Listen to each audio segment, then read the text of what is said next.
此时此刻，周家庄园附近，罗斯柴尔德家族安排的大量特工，此刻就隐藏潜伏在周家庄园周围，以及庄园内部。他们甚至买下了周家庄园旁边的另一栋别墅，并将那里当成了行动的指挥大本营。在别墅3楼那个能俯瞰周家庄园的房间里，他们架设了大量的监控设备，同时安装了整面墙的监控设备，其中还有多个角度是热成像的画面。除此之外，还10几个人在这里24小时严防死守。在这栋别墅的楼顶，始终有多名狙击手待命。结合热成像的帮助，他们可以在近1000米的距离准确击毙藏匿草丛里的一只老鼠。自从四方宝状被周良运调包，他们就开始在这里进行监控。不敢说能让一只苍蝇飞不出周家，但起码任何有温度的哺乳动物都不可能从他们眼皮子下面溜走。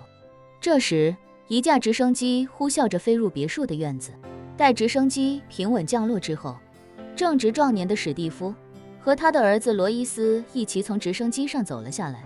现场负责人已经在此等候，见到史蒂夫，便立刻上前，恭敬地说道：“大少爷您好，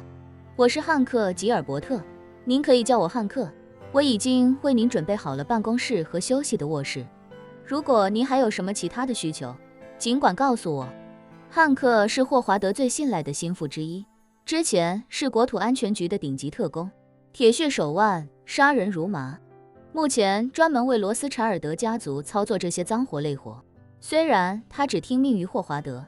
但是他也很清楚，这次霍华德让史蒂夫过来，就是让他来领功的。一旦史蒂夫拿下这个功劳，未来的家族族长非他莫属，所以他对史蒂夫也分外客气。史蒂夫也很清楚，汉克是自己老爹的心腹大将，若是能与他拉近关系，将他收归己用，对自己将来继位一定有很大的帮助。于是也非常客气地说道：“辛苦你了，汉克，希望我和罗伊斯不会给你带来麻烦。”汉克连忙说道：“哪里，您到我们这里是指导工作，我们这么长时间在这里都没有实际收获，您来了，说不定就能为我们带来突破。”史蒂夫没想到汉克这种国土安全局出来的硬汉，说起话来竟然还这么好听，一记马屁拍得自己都有些轻飘飘的，甚是受用。于是他便笑呵呵地说道：“汉克，若是我们在这里找到四方宝状，你绝对是罗斯柴尔德家族的头号功臣。”史蒂夫心里很清楚，自己既然来摘桃子了，那第一功臣就肯定是自己的。之所以这么说，也是捧一下汉克，让他知道自己不会亏待他。汉克笑着说道：“若我们真能在这里找到四方宝状，那也一定是大少爷您英明领导。”汉克心里也很清楚，找到四方宝状，霍华德自然不会亏待自己。至于是不是什么所谓的头功，自己也根本就不在意。罗斯柴尔德家族就是一个家族，家族自然以家族核心成员为本，自己拿钱就好。功劳这种虚名，还是留给史蒂夫，毕竟很可能以后他就是自己的主子了。于是双方商业互捧一番，各自心中皆大欢喜。史蒂夫父子2人在汉克的带领下来到3楼，远看着周家的庄园。史蒂夫问汉克：“庄园内部都搜遍了吗？”汉克忙道：“何止是搜，我们已经悄悄用探测仪把整座建筑和所有院子的区域都照过了，暂时还没任何发现。”史蒂夫有些诧异，问他：“那四方宝状就是金属的，探测仪没有发现，是不是意味着他没在这里？”不好说，汉克解释道：“周彼得那个人非常狡猾，他既然敢调包四方宝状，就一定做好了万全的准备。这别墅里光是大小暗室就超过10个，所以或许这别墅里还有我们没找到的暗室也说不定。”好，史蒂夫点点头，开口道：“就是把整个周家挖地3尺，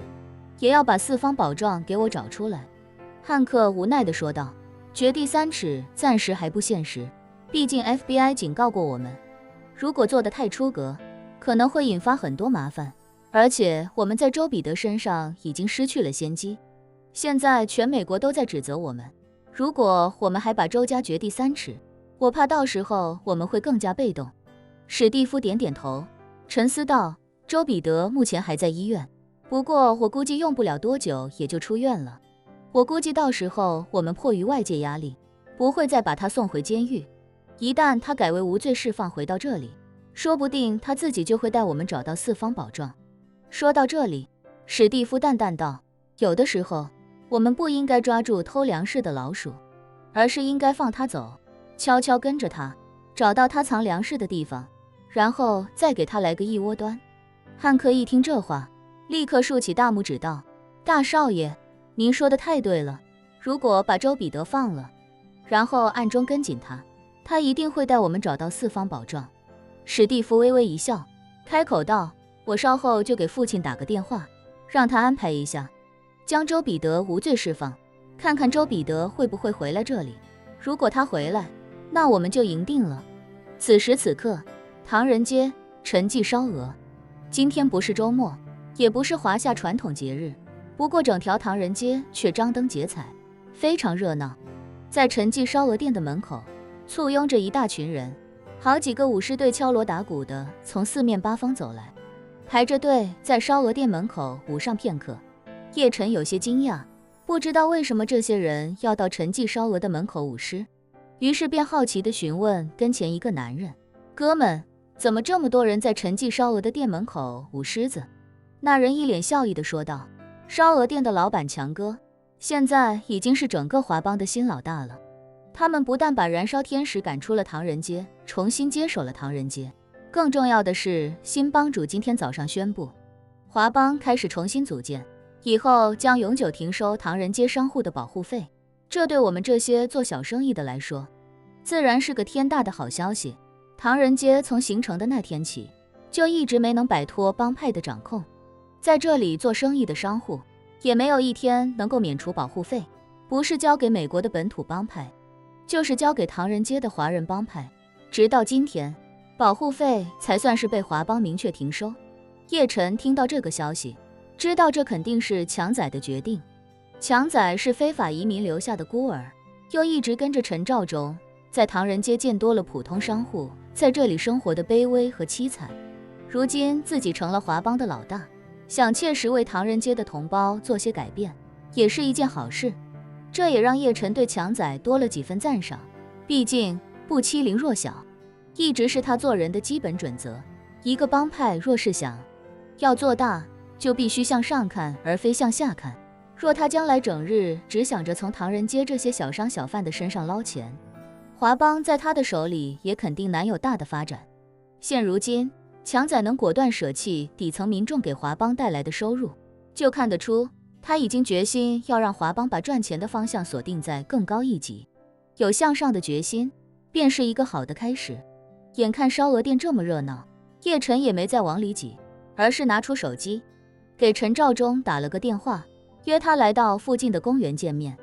两人见面之后，找了一个无人的长椅，叶晨便将自己进到监狱里的经历，